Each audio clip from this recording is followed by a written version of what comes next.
مجھے کنگ مت کہو، میں کنگ نہیں ہوں۔ وہ جو میں نے پرفارمنسز دیے تھے وہ ماضی تھا، اور موجودہ پرفارمنسز کے مد نظر رکھتے ہوئے میں کنگ نہیں بنتا، اس لیے مجھے کنگ کہنا چھوڑ دیں۔ بابر اعظم نے اپنے فینز اور میڈیا سے یہ درخواست کی ہے کہ آج کے بعد مجھے کنگ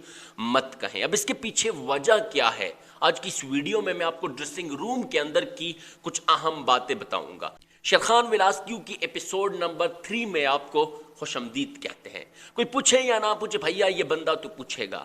اب بابر اعظم نے یہ ایک بہت بڑی سٹیٹمنٹ دی ہے، اور یہ ایک ایسی سٹیٹمنٹ ہے جو کہ پاکستان کا اور آل انڈیا کا میڈیا بھی چاہتا تھا کہ بابر اعظم کب آئیں گے، وہ کب ٹوٹ کر باہر نکلیں گے اور وہ یہ بات کریں گے، وہ یہ سٹیٹمنٹ دیں گے کہ میں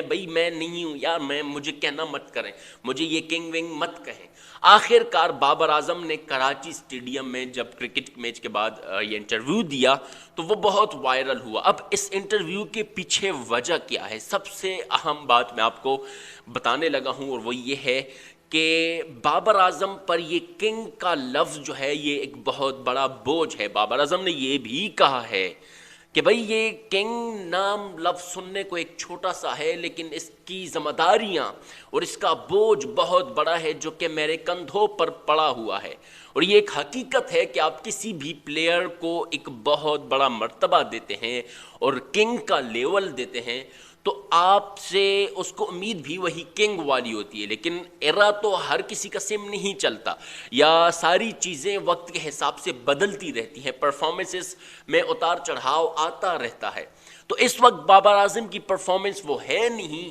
جو ایک کنگ کی ہونی چاہیے، اور بار بار لوگ جب اسے کنگ کہتے ہیں تو بابر اعظم پر یہ بوجھ، یہ پریشر، وہ سارا وہ دماغ پر جب یہ چلتا ہے تو بابر اعظم کی پرفارمنسز اور بھی بدتر ہوتی جا رہی ہے۔ تو اسی وجہ سے بابر اعظم نے اس وقت اس لفظ سے چھٹکارا حاصل کرنے کے لیے یہ کہہ دیا ہے کہ بھئی مجھے کنگ ونگ مت کہو، میں کنگ نہیں ہوں۔ اب جناب یہاں پر یہ کہ پاکستان کی جو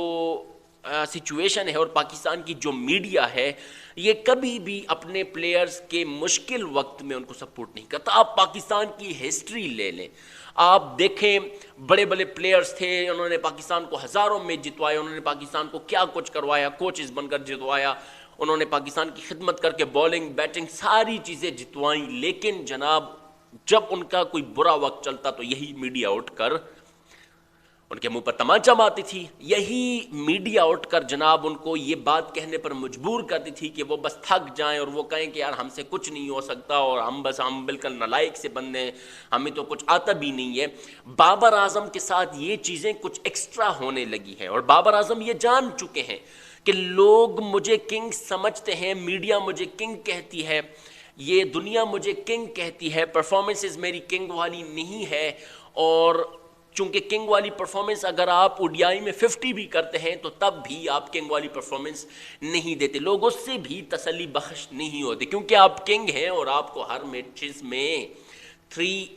اور آپ کو 80 100 اور اس سے اباؤ رنز کرنے ہوں گے۔ تو یہ سچویشن اس وقت جو ہے بابر اعظم کے ساتھ چل رہی ہے، اور بابر اعظم پر میرے خیال سے سب سے بڑا دباؤ میڈیا کا اور اس لفظ کا تھا جو کہ اس کے کندھوں پر ڈالا ہوا تھا، اور اب بابر اعظم اس لفظ سے چھٹکارا حاصل کرنے کے لیے میڈیا کا سہارا لیتے ہوئے اپنے فینس تک یہ بات پہنچا دی کہ بھئی اگر آپ کنگ مجھے کہتے ہیں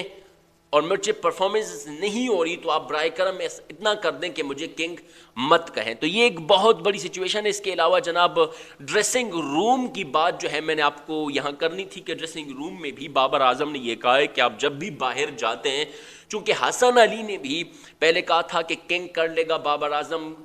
اور پھر رضوان نے بھی یہ سٹیٹمنٹ دی تھی کہ کنگ اوپننگ کر لے گا، تو اس صورت میں بابر اعظم نے یہ کہا ہے کہ مجھے میڈیا پر بھی کنگ مت کہیں، اور میں تھوڑا ریلیکس ہونا چاہتا ہوں، مجھے تھوڑا ریلیکس چھوڑیں، اس کے بعد دیکھا جائے کہ بعد میں کیا حالات ہونے ہیں، لیکن اس وقت میں اس صورت میں نہیں ہوں کہ کوئی مجھے کنگ کہے۔ بابر اعظم ریلیکس ہونا چاہتے ہیں، ان چیزوں سے ریلیکس ہونا چاہتے ہیں، اس ورڈ سے ریلیکس ہونا چاہتے ہیں، وہ اپنی کرکٹ کو دوبارہ سے سٹارٹ کرنا چاہتے ہیں، اور بابر اعظم نے کہا ہے کہ میرے حال کے لیے دعا کرو کہ میں آگے آنے والے وقت میں اچھا کروں۔ تو ویڈیو اتنی تھی جناب، چینل کو سبسکرائب کر دیں، بیل آئیکن پر بھی ضرور کلک کریں۔ اللہ حافظ، شکریہ۔